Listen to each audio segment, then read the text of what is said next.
पंजाब में भी कांग्रेस के हालात कुछ ठीक नहीं है। पूर्व क्रिकेटर और कांग्रेस नेता नवजोत सिंह सिद्धू जेल में अपनी सजा पूरी करके लौटने के बाद से लगातार बगावती मूड में दिख रहे हैं, जबकि उन्हें पार्टी की लोकसभा चुनाव वाली समिति में भी जगह दी गई है। इसके बावजूद सिद्धू लगातार कांग्रेस पार्टी की बैठकों से दूर रह रहे हैं। सोमवार को अमृतसर में होने वाली बैठक से भी वो नदारद रहे हैं। इसके पहले भी वो अपनी सेल्फ रैलियों के जरिए कांग्रेस में बगावती तेवर दिखा रहे थे। तमाम अटकलों के बीच सिद्धू ने आज एक्स हैंडल पर एक टीवी चैनल को दिए इंटरव्यू को पोस्ट किया है। इन इंटरव्यू का लबोलुआब ये है कि बीजेपी को पानी पी पीकर कोसने वाले सिद्धू बीजेपी पार्टी और नेताओं को लेकर सॉफ्ट दिख रहे हैं। बीजेपी पर डायरेक्ट हमले करने वाले, बिलो द बेल्ट प्रहार करने वाले सिद्धू बीजेपी नेताओं और पीएम मोदी के खिलाफ कुछ भी बोलने से बच रहे हैं। तो क्या मान लिया जाए कि बिहार के सीएम नीतीश कुमार की तरह नवजोत सिद्धू भी बीजेपी में ठौर की तलाश में हैं? ऐसा कहने के पीछे कोई ठोस कारण तो नहीं है, पर ये 4 कारण ठोस से कम भी नहीं हैं। बीजेपी के खिलाफ आग नहीं उगल रहे सिद्धू आजकल सोशल मीडिया पर जो कुछ लिख रहे हैं उनमें दार्शनिकता का भाव कुछ ज्यादा ही दिख रहा है। 28 तारीख को वो हिंदी में ट्वीट करते हैं कि ना मैं गिरा न मेरी उम्मीदों का कोई मीनार गिरा, पर मुझे गिराने की कोशिश में हर शख्स बार बार गिरा। सोमवार 29 जनवरी को करीब 2 बजे उन्होंने एक टीवी चैनल का इंटरव्यू पोस्ट किया है। इसे सुनने पर यही लगता है कि वो बीजेपी के खिलाफ कुछ भी बोलने से बच रहे हैं। पत्रकार उनसे सवाल पूछता है कि क्या आपकी गिरफ्तारी के पीछे बीजेपी थी? सिद्धू उत्तर देते हुए डायरेक्ट बीजेपी को जिम्मेदार ठहराने से बचते हैं। बीजेपी के साथ उनका क्या एक्सपीरियंस रहा? इस सवाल के जवाब में वे कहते हैं कि उनका बीजेपी से कोई झगड़ा नहीं है। सिद्धू कहते हैं कि बीजेपी ने अलायंस चुना, बादल को चुना, मैंने पंजाब को चुना। कांग्रेस में आप अपना फ्यूचर क्या देख रहे हैं? इसके जवाब में सिद्धू कहते हैं कि मैं पंजाब का फ्यूचर देखता हूं। मतलब कि उन्हें कांग्रेस में कोई भविष्य नहीं दिखता, यह कहना चाह रहे हों।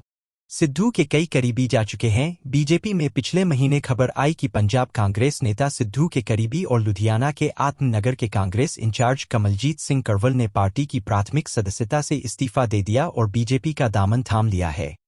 कमलजीत सिंह कंवल अपनी पूरी टीम के साथ बीजेपी में शामिल हुए हैं। बीजेपी के प्रदेश अध्यक्ष सुनील जाखड़ ने उन्हें पार्टी ज्वाइन कराया।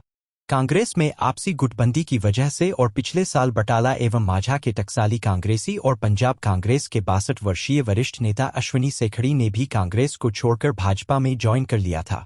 सेखड़ी भी नवजोत सिंह सिद्धू के बेहद करीब माने जाते हैं। विधानसभा चुनाव 2022 में सेखड़ी को बटाला से कांग्रेसी सीट दिलवाने वाले सिद्धू ही थे और सिद्धू ने सेखड़ी के पक्ष में दमदार रैलियां भी की थी। हालांकि 2022 में आम आदमी पार्टी के उम्मीदवार अमनशेर सिंह कलसी से वे हार गए थे।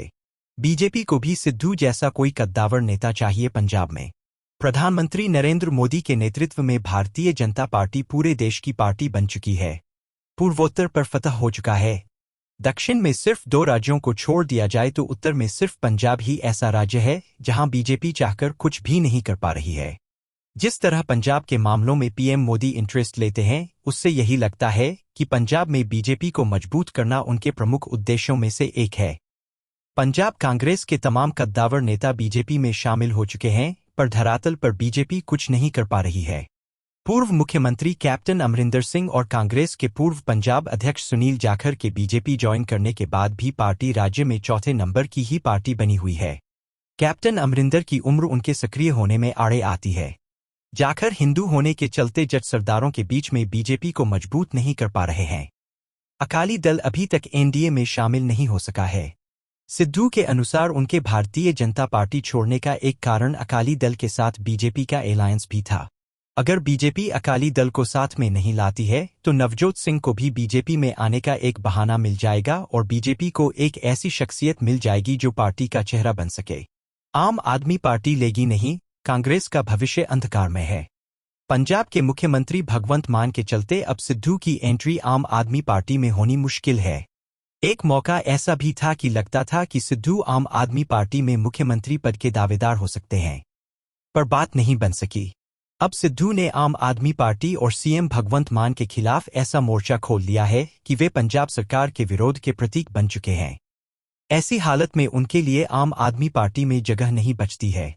सिद्धू को यह भी पता है कि पंजाब कांग्रेस में जिस तरह का अंतर्कलह चल रहा है उसके चलते भविष्य में भी पंजाब और केंद्र में कांग्रेस की सरकार बनती नहीं दिख रही है। ऐसी दशा में अगर बीजेपी से बातचीत हो जाती है तो सिद्धू के लिए इससे बेहतर कुछ हो नहीं सकता है।